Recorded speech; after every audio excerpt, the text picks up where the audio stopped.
Bonjour à toutes et à tous, ravi de vous retrouver en direct depuis Marrakech dans le cadre de notre événement Apid sur notre plateau télé. L'actualité continue donc et nous allons aborder la thématique du rôle pour les services postaux dans la transformation digitale en Afrique, un rôle évidemment crucial qui se matérialise dans différentes actions. On va y revenir en détail, mais cela concerne notamment l'accès à la technologie et puis évidemment l'accompagnement de toutes et tous ici en Afrique pour pouvoir avoir accès, mieux utiliser tout ce digital qui est mis aujourd'hui à leur disposition. Et donc là, on l'a compris, le rôle de proximité joué par la Poste devient essentiel et donc un maillon fort de cette chaîne dans la digitalisation, la transformation numérique du continent. Et j'ai le plaisir d'accueillir à mes côtés Monsieur Isaac Niambayao. Merci beaucoup d'être avec nous, d'avoir accepté notre invitation. Et donc avec vous, nous allons parler de ce qui se passe notamment en Côte d'Ivoire, puisque vous êtes le directeur général de la Poste. Et donc, je le disais, hein, cette proximité qui est effectivement un des piliers aujourd'hui qui permet d'accompagner donc cette transformation digitale qui donne un rôle premier important à la Poste. Est-ce qu'on peut revenir sur ce rôle que vous jouez aujourd'hui dans cette dynamique numérique ? Merci pour l'invitation et merci aux organisateurs. Alors, le rôle qu'on joue dans cette transformation digitale, je pense que c'est un rôle peut-être nouveau parce que si vous vous rappelez, depuis ces questions de grandes discussions de transformation numérique, on avait pointé ces questions comme étant des nouvelles technologies. Donc, les opérateurs postaux n'étaient pas invités à ce débat parce que étaient un peu considérés comme des structures vieillottes, pas innovantes. Mais finalement, on s'est aperçu que les postes restent une opportunité pour accélérer justement la transformation digitale du fait de leur capillarité réseau, mais aussi du rôle historique, parce que si vous voulez disrupter ou apporter la chose digitale pour le plus grand nombre de la population, vous devez vous appuyer sur des structures qui ont une présence ou qui font partie de celles qui sont un peu plus proches des populations. Donc de plus en plus, sur cette partie-là, la Poste est invitée au débat, premièrement comme étant un réseau qui pourra permettre de mettre à disposition des services numériques. Mais rappelez-vous aussi que la Poste a toujours été le premier tiers de confiance dans le pays. Et donc, ça peut être un point d'enrôlement des populations en termes d'identification, même si l'identification digitale commence à prendre de l'ampleur, la partie point de service physique devient encore quelque chose de très pertinent.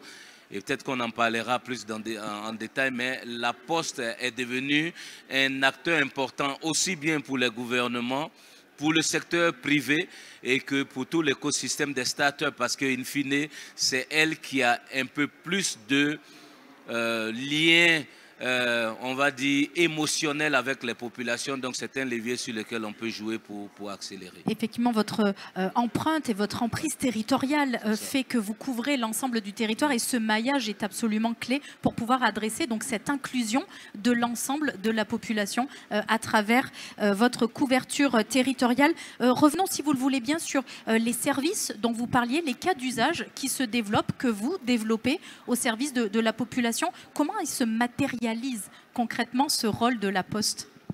Alors voilà, c'est dans un monde où le digital est en train de prendre de l'ampleur et les choses évoluent à une vitesse vertigineuse, les postes sont obligés de se réinventer parce que si nous restons sur nos activités classiques, les courriers ne donnent plus de revenus, de moins en moins les volumes sont importants et alors, premier élément, vous vous rappelez que vous avez parlé d'inclusion. Et si vous parlez d'inclusion, on parle d'inclusion globale. Alors, inclusion numérique, apporter la chose numérique au plus grand nombre de la population.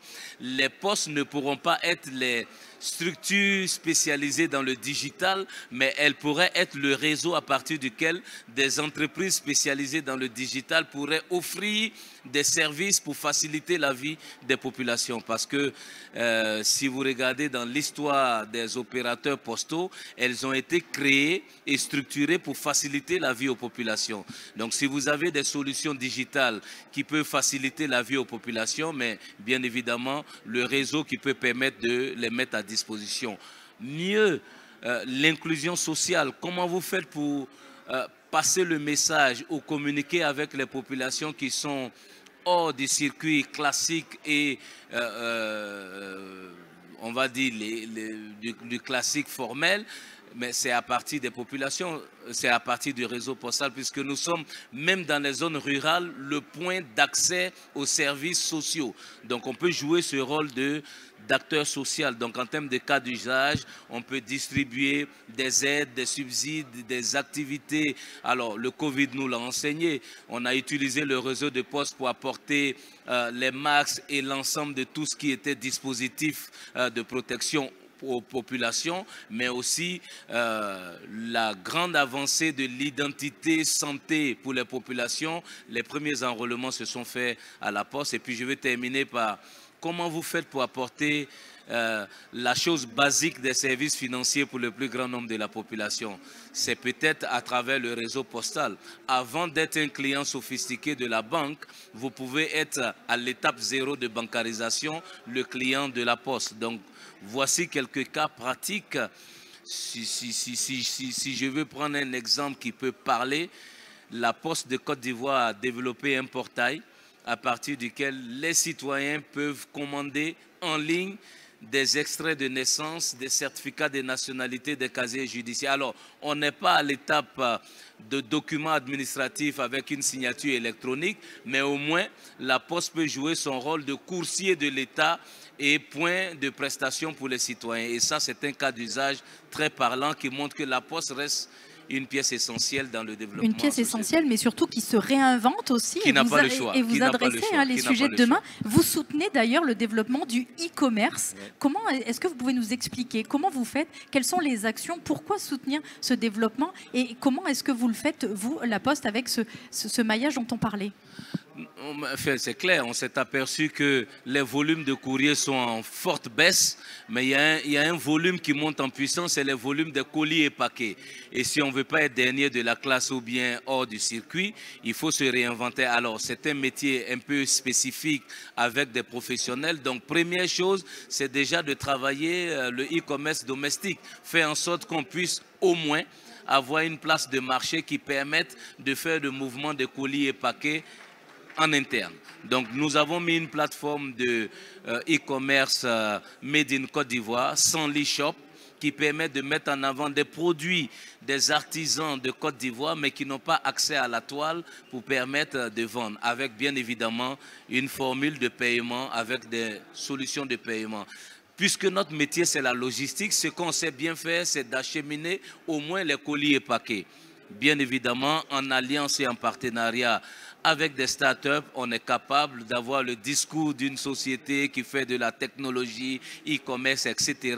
Mais en réalité, c'est pour créer de la volumétrie sur la distribution des colis et paquets qui montent en puissance et puis récupérer des clients qu'on peut embarquer en termes de services de paiement, moyens de paiement et d'en faire des clients fidèles. Et donc là, c'est toute la digitalisation qui s'accompagne de tous les services que vous proposez. Parce que finalement, c'est un tout. Vous ne pouvez pas faire du e-commerce si vous n'êtes pas préparé à donner la possibilité de comment on paye. Mais si vous donnez la possibilité de comment on paye, vous devez régler la possibilité de comment on livre. Donc, et bien comment sûr, on suit la livraison, et ça va on suit la jusqu'au livraison. suivi Donc, en temps réel. À un moment donné, on essaie donc de se sophistiquer. Alors, c'est pas une machine agile et flexible comme des startups parce que ça reste quand même de grosses administrations gouvernementales. Mais le fait, alors j'en suis la preuve, venu du privé pour diriger une entreprise donc, de cette taille, c'était de mixer un peu le vécu, l'expérience métier postal, mais avec l'expérience du privé, avec bien sûr le partenariat avec le secteur privé pour avoir un peu plus de flexibilité, d'agilité, mais in fine pour servir les populations qui deviennent de plus en plus exigeantes. Donc, effectivement, vous parliez de l'exigence de vos concitoyens autour de vous qui s'habituent à tous ces services que vous mettez à disposition, ils en veulent finalement toujours plus. Il y a un sujet qui est important à la fois pour vous et pour eux, c'est aussi la protection de leurs données, la protection de toutes ces informations dans le monde numérique. Comment vous adressez cette dimension? Parce que c'est un pilier de la confiance aussi. Oui.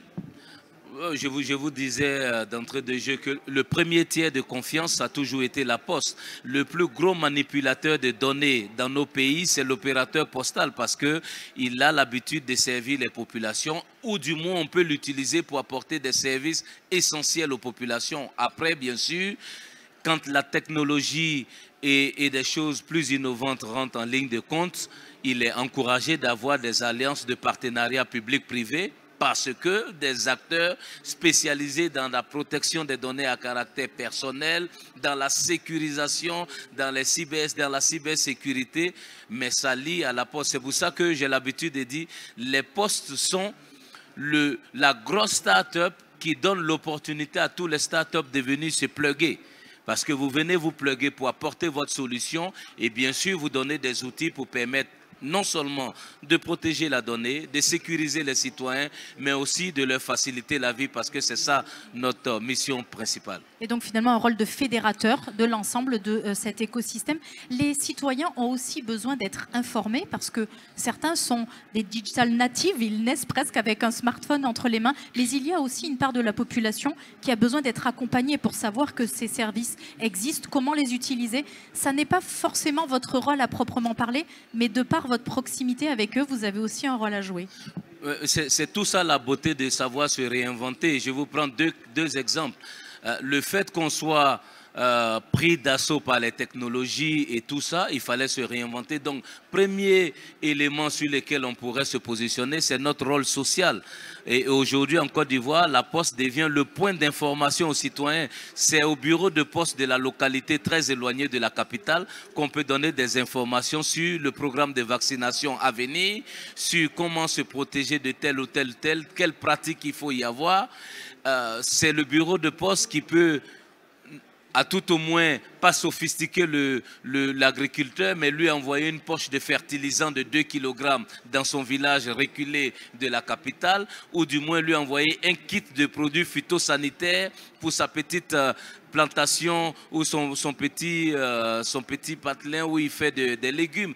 Donc, on a l'obligation de chaque fois regarder comment est-ce qu'on peut contribuer à faciliter la vie aux concitoyens, aux entreprises, mais avec la technologie.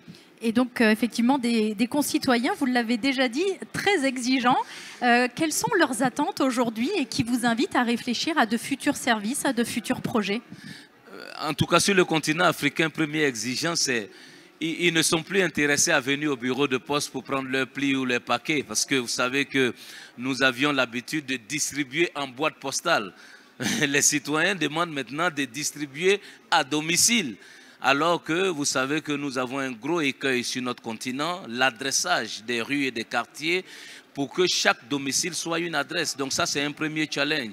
Donc il faut qu'on soit avec des partenaires capables, avec de la traçabilité, avec du mapping, capables de lui apporter le colis à la destination qu'il nous aura indiqué via l'application qu'il utilise pour passer commande. Donc, premier niveau d'exigence, il veut le recevoir à domicile, il veut le recevoir dans des meilleurs délais et ils ne veulent pas avoir des tracasseries sur comment on paye. Donc, est-ce qu'il doit avoir une affiliation particulière à telle ou telle banque? On est obligé de faire de l'interopérabilité pour que chaque outil ou canal de paiement soit à même de dénouer la transaction financière. Donc, finalement, le régulateur, ce n'est plus la grosse entité, c'est le client, le régulateur. Merci beaucoup, Isaac Niambayao. C'était un plaisir de vous avoir avec nous sur ce plateau. Merci beaucoup d'avoir répondu à nos questions. Merci à vous de nous avoir suivis et de nous être toujours fidèles pendant ces 2 jours de débat intense en direct d'Apid ici à Marrakech. Connectés évidemment puisque l'actualité continue. Nous reprenons nos plateaux dès le début de cet après-midi. Je vous invite donc à nous rejoindre tout à l'heure. Merci de votre fidélité. À tout à l'heure.